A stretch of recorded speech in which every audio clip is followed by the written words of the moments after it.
మీరు ఈ railway line వేసి తెలంగాణ నుంచి వెళ్ళి ఖనిజ సంపద కొట్టుకుపోయి మళ్ళీ గుజరాత్ పట్టుకపోతారా అనేది నా భయం. ఎందుకంటానంటే ఇవాళ ఇదే బెల్లడిలా, ఇదే జైపూరు, ఛత్తీస్గఢ్, ఒరిస్సా నుండి వచ్చేటువంటి ఖనిజ సంపద విశాఖపట్నం పోయి విశాఖపట్నం స్టీల్ ప్లాంట్కి ఇచ్చి అక్కడి నుంచి వెళ్ళి రైల్వే లైన్ల ద్వారా అటు ఎక్కడ అవసరం ఉంటే అక్కడ ఆ కంపెనీలందరూ మీకు తెలుసు, సేల్ ఒకటి, వైజాగ్ స్టీల్ ఒకటి, ఎన్ఎండిసిది ఒకటి, జిందాల్ ఒకటి, టాటాది ఒకటి, మిట్టల్, అర్సెల్, నిప్పాన్, ఇవి పెద్ద పెద్ద ఉక్కు కర్మాగారాలు మన దేశంలో ఉన్నాయి.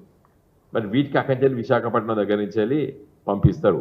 కొంత గుజరాత్కు, మహారాష్ట్రలో నాగ్పూర్ దగ్గర ఉంది, అది దానికి ఏం కాదు. కానీ గుజరాత్కు మనం పంపించాలంటే వాళ్ళు ఏం చేస్తారు, విశాఖపట్నం నుంచి ఓడరేవులో పట బంగాళాఖాతం నుండి, హిందూ సముద్రం నుండి, మళ్ళీ అరేబియన్ మహాసముద్రం నుంచి మళ్ళీ గుజరాత్ దగ్గర తీసుకుపోతారు. కిందికెళ్ళి మీదకి తిరుగుతారు. ఏది సముద్రంలో తీసుకుపోతారు, ఏది ఈ ఖనిజ సంపద. ఇంకా రేపు చక్కగా సీదా తీసుకుపోవచ్చు. ఏది బల్లడిలా, జైపూరు, మల్కన్గిరి, భద్రాచలం రోడ్డు, కొత్తగూడెము, డోర్నకలు, కాజీపేట, వార్ద అట్లా పట్టుకపోవచ్చు నాకు.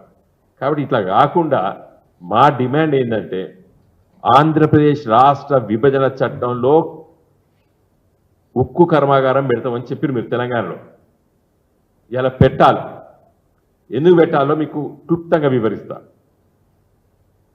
2017లో ఇదే మోడీ గారి ప్రభుత్వం, మోడీ గారి నాయకత్వాన్ని జాతీయ నేషనల్ స్టీల్ పాలసీ ప్రకటించారు 2017లో. ఇది చాలా ముఖ్యం మిత్రులారా. దాంట్లో ఏం చెప్పారు, ఈరోజు సగటు మనిషి 61 కేజీలు ఇవాళ కన్జ్యూమ్ చేస్తాడు పర్ ఇయర్. అంటే కానీ లెక్కేస్తారు, అట్లా మనిషి ఒకటి తింటాడా అది, కానీ పర్ హెడ్ గింత అని లెక్కేస్తారు. వాళ్ళు ఏం చెప్పారు, 2030 వరకు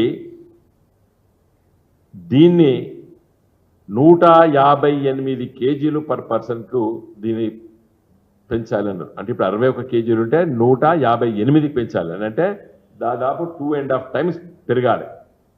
ఇలా స్టీల్ దేశంలో 125 మిలియన్ టన్నులు ఉత్పత్తి అవుతున్నది. దాన్ని దాదాపు వాళ్ళు ఏం చెప్తున్నారంటే దీన్ని 300 మిలియన్ టన్నులు పెంచాలని చెప్పి చెప్తున్నారు. 300 మిలియన్లు అని చెప్తున్నారు. మర్చిపోయండి టైపిస్ట్, 300 మిలియన్ టన్నులు అని చెప్తున్నాడు. కాబట్టి ఇలా చాలా అవసరం దేశానికి. ఇప్పుడు ఎంత ఉత్పత్తి అయితే, ఇప్పుడు ఎంత చేస్తున్నాం మనం, 125 మిలియన్ టన్ను పర్ కెపాసిటీ ఉన్నది, దాన్ని 300కి పెంచాలంటున్నాం.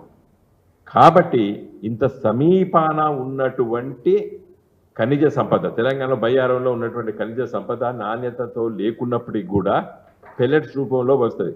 అంటే అదొక 10 కిలోలు అది కలిపితే 1 కిలో ఇది కలపచ్చు, నాణ్యత లేనిది. అది ప్రపంచవ్యాప్తంగా జరిగే పనే అది. కాబట్టి ఇది పెట్టాలని చెప్పి మేము డిమాండ్ చేస్తున్నాం. మరిన్ని ట్రెండింగ్ వీడియోల కోసం న్యూస్ 18 తెలుగు యూట్యూబ్ ఛానల్ను సబ్స్క్రైబ్ చేసుకోండి.